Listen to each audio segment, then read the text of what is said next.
नमस्कार दोस्तों, स्वागत है आपका एमएस अकेडमी में। In the last 3 videos we have talk about a few wonderful topics and the topics we covered in the first video was what is current density क्या है। Then after हमने discuss किया था mobility की और drift velocity and inter relation को भी हमने डिस्कशन में रखा। In the second video we talk about a few wonderful topics like Ohm's law, resistance, resistivity, conductance, conductivity. उसके बाद हमने देखा था थर्ड वीडियो में combination of cells, combination of resistance, combination of inductor and combination of capacitor. मैंने आपको बताया था कि we will talk about the combination of cells in the next video. So that is the today's topic. So we are going to see combination of cells. हम लोग शुरू करेंगे sales से। सेल क्या है, इसकी बेसिक प्रॉपर्टीज को देखेंगे, इसका प्रैक्टिकल आइडियल और प्रैक्टिकल इसका स्ट्रक्चर देखेंगे और उसके बाद लेटर हाफ में हम लोग क्वेश्चन करेंगे, ब्यूटीफुल क्वेश्चंस करेंगे। Then after we will talk about carbon code colour resistance के बारे में हम लोग डिस्कस करेंगे। तो बने रहिए हमारे साथ, वीडियो को अंत तक जरूर देखिए, आपको आज आनंद आने वाला है। ठीक है, तो समझिए आप सेल्स क्या है। एक्चुअली आपने सेल्स देखा होगा, सब घड़ी पहनते हैं। ठीक है, तो क्या है सेल, क्या है? तो सेल अभी जो हमारे घड़ी में लगता है वो बॉटम सेल होता है, या एवररेडी का आता है, या निप्पो का भी आता था। ठीक है, अभी भी आता है। ठीक है, तो ये बैटरी सेल्स क्या है? सेल्स क्या है? तो सेल एक्चुअली बैटरी जो बनती है वो सेल के कॉम्बिनेशन से बनती है। तो सेल क्या है? तो cells is a device which produce the EMF, जो ईएमएफ को प्रोड्यूस करती है। ईएमएफ क्या है? इलेक्ट्रोमोटिव फोर्स बोलते हैं उसको। ठीक है, वो मतलब पोटेंशियल को जनरेट करता है, वोल्टेज को देता है एक्चुअली। तो उसे हम लोग मैथमेटिकली कैसे डिनोट करते हैं? सिंबॉलिकली हम लोग ऐसे डिनोट करते हैं। ये अपना सेल का जो है ये ईएमएफ, हम लोग इसको बोलते हैं ई। ये रहा आपका प्रैक्टिकल सेल, ये है प्रैक्टिकल सेल। प्रैक्टिकल सेल का मतलब यदि हम उसको किसी सर्किट में लगा दें, वो ई वोल्टेज जो है जनरेट करेगा, ई पोटेंशियल डिफरेंस उस सर्किट में प्रदान करेगा। एक्चुअली होता क्या है, प्रैक्टिकली हम लोग कहते हैं इसमें कोई इंटरनल रेजिस्टेंस नहीं होता है। जबकि आपको पता है होता क्या है कि किसी भी सेल्स में, यदि आपने पढ़ा होगा फोटोवोल्टिक सेल या गैल्वेनिक सेल पढ़ा है, तो उसमें इलेक्ट्रोड होता है, इलेक्ट्रोड्स होते हैं, उसके बाद इलेक्ट्रोलाइट्स होती है। तो ये कुछ रेजिस्टेंस ऑफर करते हैं। तो हम लोग एक्चुअली इनको प्रैक्टिकली हम लोग this resistance can not be nullified, this can not be neglected actually. तो हम लोग इसको क्या करते हैं, प्रैक्टिकली हम लोग एक इंटरनल रेजिस्टेंस को हम लोग कंसिडर करते हैं। ठीक है, इसको हम लोग स्मॉल आर से डिनोट करते हैं। सपोज करिए एंड ए रहा और ये एंड बी रहा। ठीक है, ये पॉजिटिव या नेगेटिव ईएमएफ। ये एक ईएमएफ जो है बैटरी हम लोग मान रहे हैं ईएमएफ ई देगा और उसका जो है इंटरनल रेजिस्टेंस आर है। तो ये रहा आपका आइडियल सेल, आइडियल सेल है ये आइडियल सेल, और ये रहा आपका प्रैक्टिकल सेल, बड़ा ही ठीक है प्रैक्टिकल सेल है। ये प्रैक्टिकल सेल रहा है और ये आइडियल सेल रहा है। तो आइडियल सेल और प्रैक्टिकल सेल में अंतर क्या है? आइडियल सेल में इंटरनल रेजिस्टेंस 0 होता है, जबकि प्रैक्टिकल सेल में इंटरनल रेजिस्टेंस कंसिडरेबल होता है। We do not neglect it. ठीक है, तो आइए हम लोग ये जानते हैं कि इंटरनल रेजिस्टेंस के आ जाने से सर्किट में क्या चेंज आ रहा है। ठीक है, we are going to talk about that. ठीक है, सपोज करिए हमने ये सर्किट लिया जिसमें इंटरनल रेजिस्टेंस आर माना है और जो लोड है आपका कैपिटल आर है। तो वहां पे आर इक्विवेलेंट कितना हो जाएगा? स्मॉल आर वन सीरीज में है ना, small R one plus capital R, ये आर इक्विवेलेंट हो जाएगा। ठीक है, और यदि हम चाहे हैं कि करंट निकाल दें कि कितना इस करंट में सर्किट जा रहा है, ओम्स लॉ से हम लोग मदद मांगेंगे। ओम्स लॉ कहता है V is equal to I R, V is equal to I into R, यानी I is equal to V upon R. Isn't it, है कि नहीं? यानी V अपॉन आर की रेशियो को यदि हम लोग निकाल दें, वो अमाउंट ऑफ करंट हो जाएगा। तो R न होके बल्कि यहाँ पे R इक्विवेलेंट हो जाएगा। क्यों? क्योंकि हमारे पास केवल कैपिटल आर नहीं रहा, बल्कि उसके साथ स्मॉल आर भी सीरीज में है। तो अपना जो R इक्विवेलेंट है capital R plus small R है। Now find out the current. I is equal to आपका हो जाएगा V मतलब EMF E upon small R plus के capital R. Very and very simple. Now talk about some numerical, कुछ ले लेते हैं, कुछ न्यूमेरिकल वैल्यू ले लेते हैं। सपोज करिए ये 100 ओम है, ये 100 ओम है, सपोज करिए 100 ओम है, और ये सपोज करिए आपका 10 ओम है। ठीक है, इंटरनल रेजिस्टेंस एक्चुअली इतना नहीं होता है, वो पॉइंट में होता है। ठीक है, सपोज करिए 1 ओम है। ठीक है, कंसीडर कर लेते हैं 1 ओम, वो 100 ओम है। इसके तुलना में ये तो नेग्लेक्ट ही है ना, बहुत कम है ना एक्चुअली। और ईएमएफ आप समझ लीजिए, आप ईएमएफ भी 100 वोल्ट है एक्चुअली। ईएमएफ भी सपोज कर लीजिए आप 100 वोल्ट है। नाउ आइडियली की बात करें, now if you talk about ideality, internal resistance आपका जीरो हो जाएगा, यानी ये खत्म हो जाएगा। जैसे ही ये खत्म होगा, ये टोटल ईएमएफ इसको मिल जाएगा, और सर्किट में जो करंट फ्लो करेगी, जो आई आइडियल होगा आपका, वो V अपान आर हो जाएगा, यानी E अपान कैपिटल आर हो जाएगा। यानी E अपान कैपिटल आर की बात करें तो E अपना 100 वोल्ट है, और कैपिटल आर भी आपका 100 ओम है, यानी 100 से 100 कैंसिल, 1 एम्पियर करंट फ्लो होगी आइडियलिटी की केस में। मतलब यदि इंटरनल रेजिस्टेंस 0 ओम है तो 1 एम्पियर की करंट सर्किट में दौड़ेगी।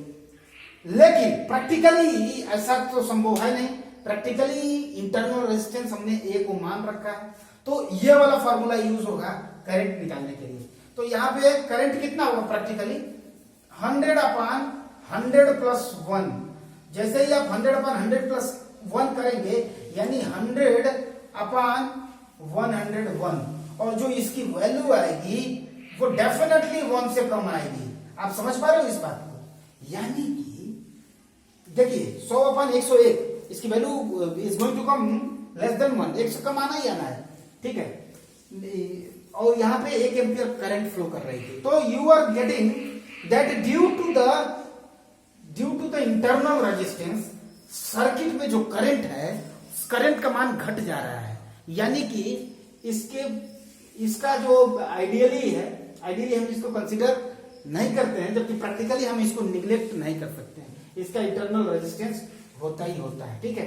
तो इंपोर्टेंस इसका समझ गया आप, इनको इंटरनल रेजिस्टेंस स्मॉल आर से डिनोट करते हैं। अब हमको करना क्या है, हम लोग कॉम्बिनेशन ऑफ सेल्स देखने वाले हैं। तो आपने देखा कॉम्बिनेशन ऑफ सेल्स में, तो हम लोग एक्चुअली आइडियली नहीं बल्कि हम लोग प्रैक्टिकली बात करने वाले हैं। यानी प्रैक्टिकली मतलब उसका इंटरनल रेजिस्टेंस 0 नहीं होगा, यानी कि उसको हम लोग कंसीडर करेंगे।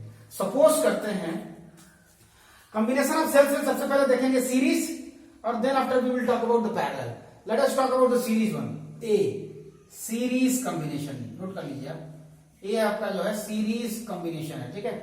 तो सीरीज कॉम्बिनेशन में आप पढ़ चुके हो, सीरीज कॉम्बिनेशन में क्या होता है। सीरीज कॉम्बिनेशन में करंट सेम होता है, वोल्टेज डिवाइड होता है, ठीक है। तो अभी क्या है, करंट सेम होता है, मतलब क्या है, सपोज करिए ये एक रहा, इसका इंटरनल रेजिस्टेंस होगा, दूसरा ईएमएफ ये रहा, इसका इंटरनल रेजिस्टेंस होगा, and all that, not only two a number of cells can be combined, ठीक है, इन सीरीज। तो इसका सपोज करिए आपका E1 हो गया, और इसका ईएमएफ E2 हो गया। इस बैटरी का ईएमएफ, पहले बैटरी का ईएमएफ E1 हमने कंसीडर किया, दूसरे बैटरी का हमने E2 कंसीडर किया हुआ। दोनों का इंटरनल कुछ रेजिस्टेंस होगा, सपोज करते हैं ये R1 हो जाएगा, और ये सपोज करते हैं R2 हो जाएगा, ठीक है। Now what you have to calculate, आपको इक्विवेलेंट निकालना है। इक्विवेलेंट मतलब इस यहां से यहां तक के एंड में एक्चुअली आपको ये पता करना है, आपको ये करना है कि जो अपना इक्विवेलेंट है, इक्विवेलेंट कितना होगा, तो इक्विवेलेंट निकालेंगे। इक्विवेलेंट तो आर इक्विवेलेंट और ई इक्विवेलेंट दोनों होगा, तो जो ई इक्विवेलेंट होगा, यानी इक्विवेलेंट निकालने का मतलब आप समझ रहे हैं। मैं चाहता हूं इस सिस्टम को एक सेल और एक रेजिस्टेंस से रिप्रेजेंट करूं, यानी कि कुछ इस प्रकार से, ये रहा अपना सिस्टम, ये हमको इसको लिख दूंगा ई इक्विवेलेंट, और इसको लिख दूंगा R equivalent. Now the system, इसको हमें इस फॉर्म में चेंज करना है एक्चुअली। आर इक्विवेलेंट और ई इक्विवेलेंट निकालने का पीछे जो लॉजिक है वो यही है। तो जो ई इक्विवेलेंट निकलता है, ई इक्विवेलेंट इज इक्वल टू हो जाता है, आप देखिएगा सारे को हम लोग अलजेब्रिकली जोड़ देते हैं। सपोज करिए दोनों का, अभी देखिए दोनों का जो प्लेट है, ये पॉजिटिव प्लेट इधर ही है, इसका भी इधर है पॉजिटिव प्लेट, यानी सेम डायरेक्शनल जो है अलाइंड है। तो ये हो जाएगा आपका E1 प्लस E2। अभी आप समझिए, अगर ये ऐसे ना होके E2 इधर और E1 प्लेट्स इसका अगर चेंज रहता, सपोज करिए ये अगर दिस वे होता आपका, ये प्लस और ये माइनस होता, तो आप लिखते E1 माइनस E2, ठीक है, समझ पा रहे हो आप ना, ठीक है। E equivalent equal to E1 plus E2, क्योंकि प्रीवियस अकॉर्डिंग, ठीक है, E1 प्लस E2 हो जाएगा, ठीक है, ये प्लस और ये माइनस, तो E1 प्लस E2 हो जाएगा। ये है इक्विवेलेंट निकालने का तरीका, यानी अलजेब्रिक सम कर दीजिए, प्लस होगा तो प्लस करेंगे, माइनस होगा तो माइनस करेंगे, very simple. Now R equivalent आपको निकालना है। R equivalent equal to, series में रेजिस्टेंस का इक्विवेलेंट आपको निकालने आता है, मैं ही पढ़ाया हूं लास्ट वीडियो में। R equivalent equal to R1 plus R2, very simple, there is no doubt in that. So E equivalent हो गया E1 plus E2, are equivalent हो गया R1 प्लस R2। और आप इसको आर इक्विवेलेंट यहां से इसको रिप्रेजेंट कर सकते हो, ये ई इक्विवेलेंट है और ये अपना आर इक्विवेलेंट है। सो ये रहा आपका series combination of the cells. आइए थोड़ा सा देखते हैं पैरेलल कॉम्बिनेशन में। अभी आप देखिए इसमें वो जो बताया था मैंने कि सेम करंट फ्लो होगी, इसमें सेम करंट फ्लो होगी, वोल्टेज अलग अलग रहेगा, ठीक है। तो वो आपको जो आपकी प्रॉपर्टी है कॉम्बिनेशन सीरीज और पैरेलल की, वो बरकरार है। That has to be anywhere no matter where you are, ठीक है। क्या आप जोड़ रहे हो, सीरीज रजिस्टर है, सेल है, ठीक है, कुछ भी है आपका, तो प्रॉपर्टी सेम रहेगी। Now talk about the parallel. We are talking about the parallel combination. What is happening in the parallel combination actually? Parallel combination में आपको भी पता है parallel combination में क्या होता है। सपोज करिए ये आपकी बैटरी रही, ठीक है, सपोज करिए ये आपकी बैटरी रही, दो बैटरीज हमारे पास हैं, ठीक है। We are going to combine them in such way that the ends of, इनके जो एंड है, ठीक है, ये प्लेट है, सपोज करिए ये पॉजिटिव प्लेट है, ये नेगेटिव प्लेट है, ये पॉजिटिव प्लेट है, ये नेगेटिव प्लेट है। तो इसको हमको एक, इसमें भी इंटरनल रेजिस्टेंस हम कंसीडर कर लेते हैं। Actually we are talking about the practicality, there we can not talk ideally ना, यानी प्रैक्टिकली क्या है, ये आपका E1 है प्रैक्टिकली, और प्रैक्टिकली ये R1 है, प्रैक्टिकली ये E1 है और प्रैक्टिकली ये R1 है। नाउ आपको बात ये करना है कि सपोज करिए हमको इसका इक्विवेलेंट निकालना है, यानी कि हम चाहते हैं कि इसको एक बैटरी और एक इंटरनल रेजिस्टेंस से हम इस तरह से डिनोट करके और इसको रिप्रेजेंट कर दें, यानी कि इसको हम इस तरह से रिप्लेस करना चाहते हैं। तो we will have to find out the R equivalent, along with that we will have to find out the EMF equivalent. Now suppose करिए ये आपका EMF equivalent रहा, EMF का equivalent रहा, ठीक है, ये EMF equivalent रहा और ये इंटरनल रेजिस्टेंस R है उसका equivalent रहा। तो जो इसका EMF और इनका जो रिलेशन होता है, एक्चुअली निकालने का जो तरीका है वो क्या है, देखिए कैसे होता है। तो इसका निकालने का तरीका होता है E equivalent upon R equivalent is equal to E1 upon R1 plus EMF of 2 upon internal resistance, EMF upon internal resistance of the respective cells, EMF upon internal resistance, जिसका EMF उसी का इंटरनल रेजिस्टेंस का ratio always अगर 2 से ज्यादा है तो plus E3 upon R3 plus E4 upon R4, EMF of fourth cell upon internal resistance of the fourth cell, ये plus EMF of the fifth cell upon internal resistance of the fifth cell. This is the way we do these questions. Now how to find out the R equivalent? Parallel में R equivalent कौन निकालना नहीं जानता है, आपको बेहतर तरीके से पता है। R equivalent आपको निकालने आता है। R equivalent equal to, in the case of parallel क्या होता है, 1 upon R equivalent equal to 1 upon R1 plus 1 upon R2 plus 1 upon R3 plus dot dot dot. So basically you have a good idea about the method of finding the internal resistance, finding the combination of equivalent of resistance when they are in parallel. तो parallel है उनका equivalent आप इस तरीके से निकाल सकते हो, और ये है इंपॉर्टेंट फॉर्मूला जो आप भूल सकते हो लेकिन आपको भूलना नहीं है, ठीक है। यानी E equivalent upon R equivalent equal to E1 upon R1 plus E2 upon R2 plus E3 upon R3 plus dot dot dot. Suppose करिए ये 10 वोल्ट की बैटरी रही, सपोज करिए 20 वोल्ट की बैटरी रही, EMF इसका 2 ओम रहा, इसका 4 ओम रहा, ठीक है, इंटरनल। नाउ इक्विवेलेंट क्या हो जाएगा इसका, E इक्विवेलेंट निकालिए, सबसे पहले R इक्विवेलेंट निकालिए। 2 और 4 क्या है, 2 और 4 क्या है आपस में पैरेलल में, R इक्विवेलेंट निकालिए। R इक्विवेलेंट इक्वल टू क्या होगा, 2 के लिए क्या होता है R1 R2 अपन R1 प्लस R2, 2 के लिए ये फॉर्मूला लगाएंगे R1 R2 अपन R1 plus R2, R equivalent हो जाएगा।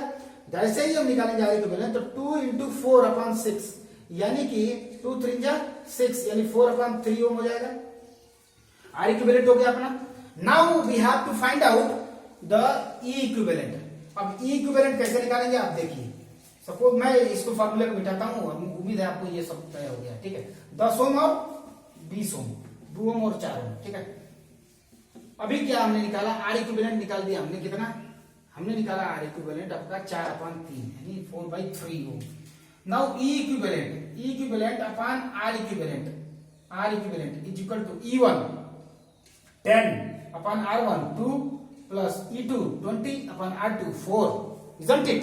यस। और आर इक्विवेलेंट आपको पता है, आर इक्विवेलेंट हमने निकाला था 3/4 था, 3/4। सो ई इक्विवेलेंट इक्वल टू 10 इसको कैंसिल कर दीजिए, 5 हो जाएगा, इसको कैंसिल करिए, 5 हो जाएगा।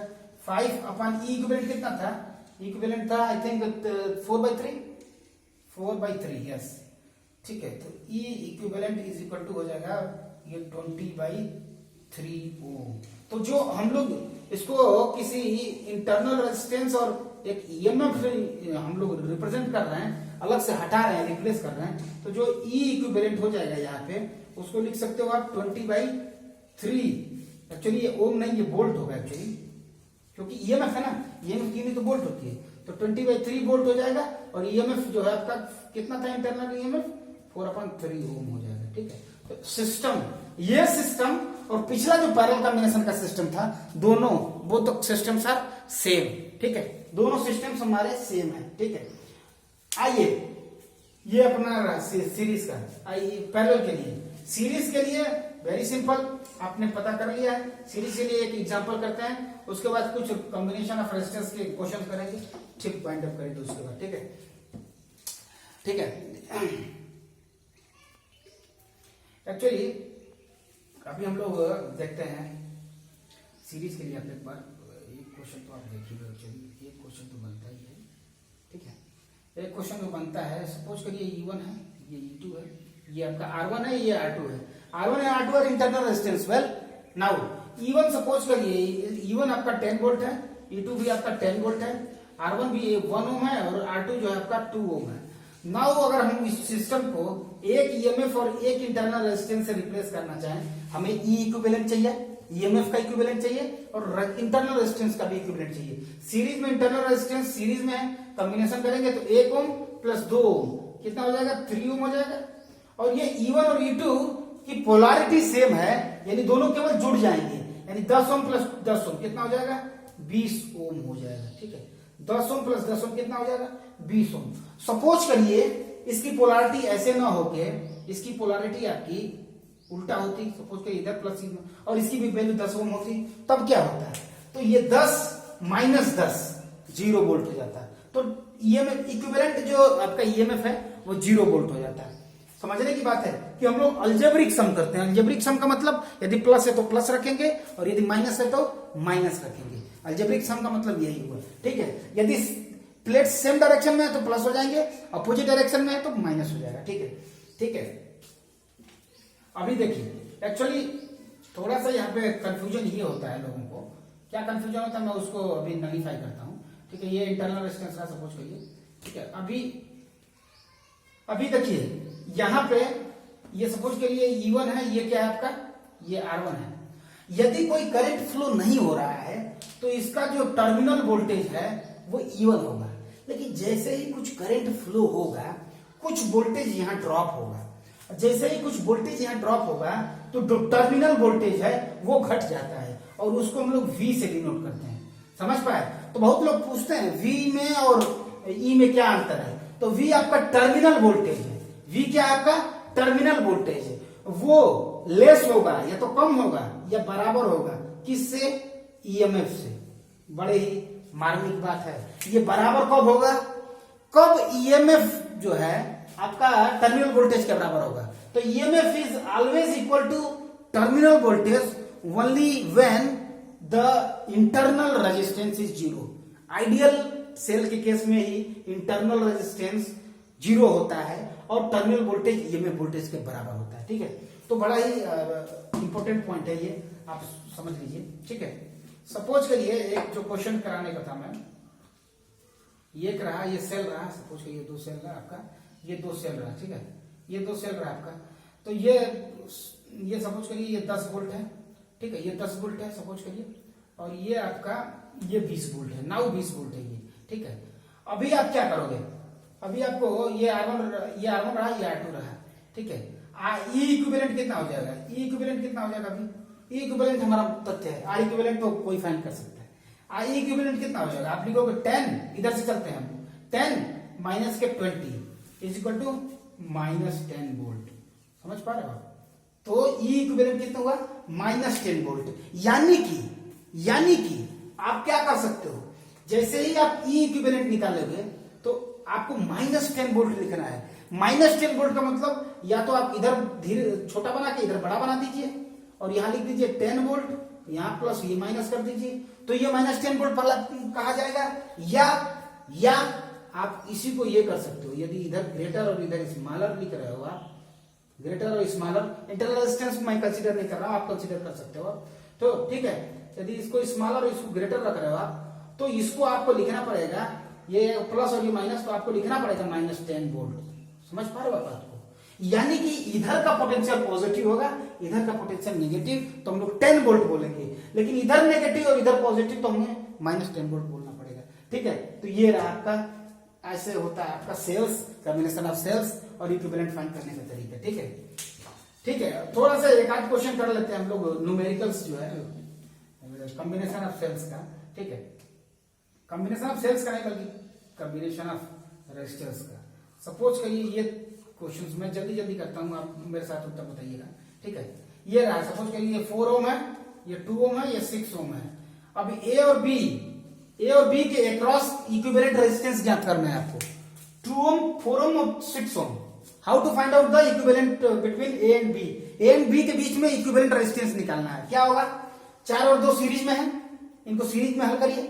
जैसे ही आप सीरीज में इनको हल करेंगे 4 + 2 कितना हो जाएगा? 6, और 6 किस में आ जाएंगे? पैरेलल में। 6 और 6 का पैरेलल कितना हो जाएगा? 3 ओम। तो आप ऐसा कर सकते हो। ठीक है, ये हो जाएगा आपका, इसको जैसे हल करोगे 4 + 2 6 ओम, और 6 पहले से एक था, एक 6 ओम था, और ये दोनों का पैरेलल कॉम्बिनेशन। तो पैरेलल में आपको पता है ना, पैरेलल कॉम्बिनेशन में 2 का 6 × 6 / 6 + 6 12 हो जाएगा, 6 2 या यानी कि 3 ओम हो जाएगा। ठीक है, यानी आर इक्विवेलेंट कितना हो जाएगा between A B? 3 ohm. So wonderful question are there, आप करते रहिए। बहुत सारे क्वेश्चन है, कहीं से उठाइए आप, प्रदीप से उठाइए, एनसीईआरटी से उठाइए, या अन्य किसी भी बुक से उठाइए। ठीक है, एक क्वेश्चन, अंतिम क्वेश्चन मैं करता हूं, आप जरा ध्यान दीजिएगा। ठीक है, this is the last question, I am taking it for your entertainment. Suppose करिए 10 ओम के सारे हैं, ऑल 10 ओम। ठीक है, 10 आपको ए और बी के बीच में इक्विवेलेंट निकालना है। You have to find out the equivalent between A and B. Suppose करिए, कैसे निकालेंगे? सबसे पहले देखिए, यहां से करंट चली आई, जैसे ही करंट डिवाइड होगी समझ जाइए कि वो पैरेलल में है। जैसे करंट डिवाइड हो रही है समझ जाइए पैरेलल में है। यहां करंट बढ़ रही है, यहां I1 सपोज करिए, यहां I2। When the current is dividing definitely they are in parallel. I1 इधर I2 हो गया सपोज करिए, और इधर आके कंबाइन कर रहे हैं, यानी कि ये दोनों आपस में सेम करंट फ्लो हो रही है, यानी सीरीज में। ये दोनों आपस में सीरीज में, तो 10 और 10 का सीरीज 20, 10 और 10 का सीरीज 20, और 20 और 20 पैरेलल